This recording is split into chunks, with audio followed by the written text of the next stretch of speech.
Durante décadas, un hombre sin título universitario logró meterse en los círculos más exclusivos del mundo. Pero cuando finalmente lo arrestaron, no cayó solo una persona. Empezaron a surgir preguntas sobre todo el sistema que lo rodeaba. La historia que vamos a contar empieza con un nombre: Jeffrey Epstein.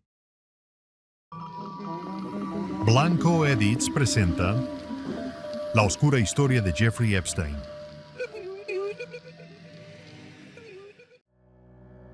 Jeffrey Epstein nació el 20 de enero de 1953 en Brooklyn, Nueva York, y creció en Coney Island dentro de una familia de clase trabajadora. Su padre trabajaba para el departamento de parques y su madre era asistente escolar, por lo que su entorno carecía de contactos influyentes. Durante su infancia destacó por su facilidad para las matemáticas y un perfil reservado, observador y meticuloso. Asistió a la Lafayette High School y posteriormente ingresó a la universidad, aunque nunca completó sus estudios. Esta etapa evidenció un rasgo clave: Epstein no seguía caminos tradicionales, pero aún así lograba avanzar. Al no heredar fortuna, aprendió a adaptarse, a leer a las personas y a moverse en distintos ambientes de la Nueva York de los años 60 y 70. Su historia inicial no parecía diferente a la de miles de jóvenes del barrio, y nada hacía presagiar el inmenso poder que acumularía décadas después. A comienzos de la década de 1970, sin haber terminado la universidad, Jeffrey Epstein consiguió un puesto como profesor de matemáticas en la prestigiosa Dalton School. Ese entorno le permitió relacionarse con la élite y dar el salto a Wall Street, incorporándose al banco Bear Stearns. Allí ascendió rápidamente gestionando grandes patrimonios, aunque su salida a principios de los 80 dejó interrogantes sin resolver. Sin embargo, su paso por Wall Street no solo le dio dinero, le dio algo mucho más importante: acceso. Con ese capital relacional fundó su propia firma, pero el verdadero motor de su ascenso llegó con Leslie Wexner, dueño de Victoria's Secret. A fines de los 80, Wexner le otorgó poder notarial total sobre su fortuna, dándole llave libre a miles de millones, a la famosa mansión de Nueva York y al avión privado. Esa alianza transformó definitivamente al exprofesor en un operador de los círculos más exclusivos del poder. Durante las décadas de 1980 y 1990, Epstein consolidó una imagen de riqueza y exclusividad. Adquirió propiedades estratégicas, la mansión en Manhattan, la residencia en Palm Beach y su isla privada en el Caribe, que convirtió en verdaderos centros de operaciones. Allí mezclaba a políticos, celebridades y científicos en eventos que reforzaban su perfil de filántropo y legitimaban su figura ante la opinión pública. En ese mismo ambiente social apareció una figura clave: Ghislaine Maxwell, hija del magnate de medios Robert Maxwell. Tras mudarse a Nueva York a comienzos de los años 90, Maxwell comenzó a frecuentar los mismos círculos sociales que Epstein. Pronto se volvieron cercanos y su relación se transformó en una alianza que marcaría profundamente su entorno durante los años siguientes. Con el tiempo, quedó claro que su verdadero capital no era solo el dinero, sino el acceso. Su influencia residía en la capacidad de conectar a las personas más poderosas del mundo entre sí. Ese blindaje social mantuvo su prestigio intacto durante años, hasta que en 2005 apareció la primera denuncia.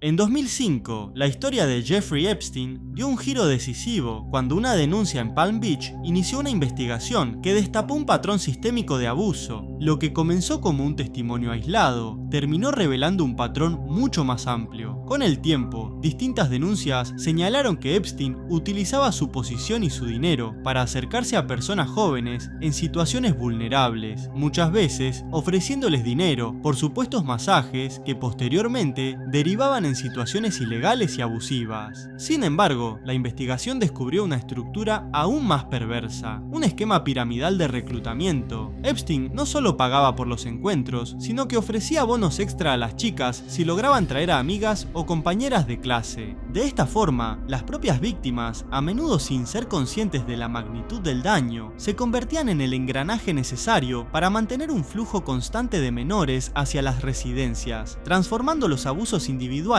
en una red de tráfico organizada y autosustentable. Pese a que la policía reunió pruebas para solicitar cargos graves, el desenlace judicial de 2008 fue desconcertante. Epstein alcanzó un acuerdo federal que le permitió declararse culpable solo de delitos menores de prostitución, evitando un juicio público. El pacto fue inusualmente benévolo, incluyó una condena reducida, un régimen de salidas laborales que le permitía abandonar la cárcel durante el día y, lo más polémico, inmunidad total para posibles colaboradores. Además, este acuerdo se selló a espaldas de las víctimas, violando sus derechos. Este episodio, considerado años después como uno de los mayores fallos del sistema judicial estadounidense, dejó la sensación de una impunidad comprada y sembró las bases para que el caso volviera a estallar una década más tarde.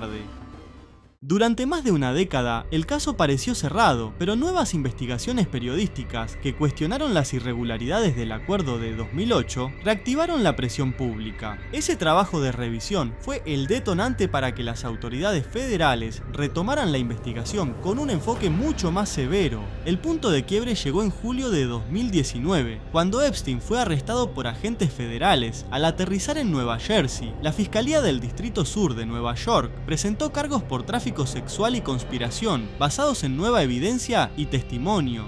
A diferencia de la indulgencia del pasado, esta vez Jeffrey fue trasladado al Centro Correccional de Manhattan, bajo un escrutinio mediático masivo. El proceso reabrió el debate mundial sobre la impunidad del poder y prometía revelar, finalmente, a las otras figuras influyentes vinculadas a su red.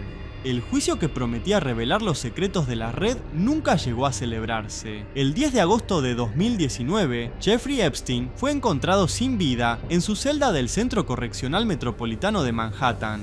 Aunque el informe forense concluyó que la causa fue suicidio por ahorcamiento, las circunstancias del hecho desataron una controversia inmediata. Se revelaron graves fallas en la supervisión penitenciaria. Esa noche no se realizaron los controles obligatorios, los guardias a cargo falsificaron registros y las cámaras de vigilancia presentaron fallas técnicas críticas. Con su muerte, el foco de la historia se desplazó del acusado hacia las instituciones. La indignación pública ya no solo apuntaba a los crímenes de Epstein, sino a cómo el sistema judicial y penitenciario había fallado repetidamente, primero permitiéndole operar impunemente durante años y finalmente perdiendo la custodia del detenido más importante del país, antes de que pudiera enfrentar a sus víctimas en un tribunal. Tras la muerte de Jeffrey en 2019, su proceso penal se extinguió, pero la búsqueda de justicia cambió de objetivo. La atención se centró primero en su círculo íntimo. Ghislaine Maxwell fue arrestada en 2020 y condenada un año después por tráfico sexual, convirtiéndose en la única figura clave en enfrentar prisión efectiva. Sin embargo, la responsabilidad no se detuvo en las personas, escaló hasta los gigantes que financiaron su estilo de vida. En 2023, JP Morgan Chase y Deutsche Bank pagaron cientos de millones de dólares para cerrar demandas que los acusaban de haber ignorado sistemáticamente alertas rojas y retiros masivos de efectivo, priorizando las ganancias sobre el control. Estas revelaciones confirmaron la tesis más oscura del caso: el sistema financiero sabía o eligió no saber. El escándalo forzó un debate global sobre la complicidad institucional, dejando claro que los crímenes de Epstein no ocurrieron en el vacío, sino amparados por una red de silencio, dinero y poder que tardó décadas en romperse.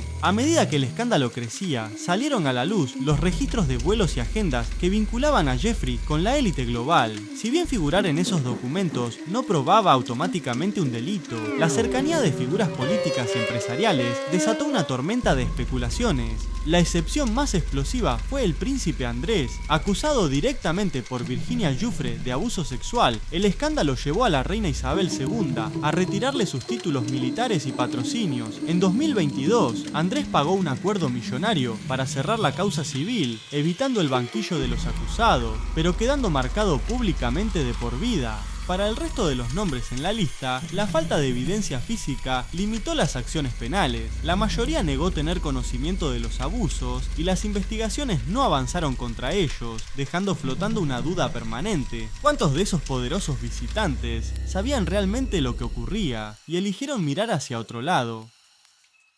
El caso Epstein no cerró con su muerte, cerró un capítulo, pero abrió una discusión mucho más grande. ¿Hasta dónde llega el poder cuando nadie lo controla? Porque al final, la verdadera pregunta no es quién era, sino cómo pudo pasar durante tanto tiempo sin que nadie lo detuviera.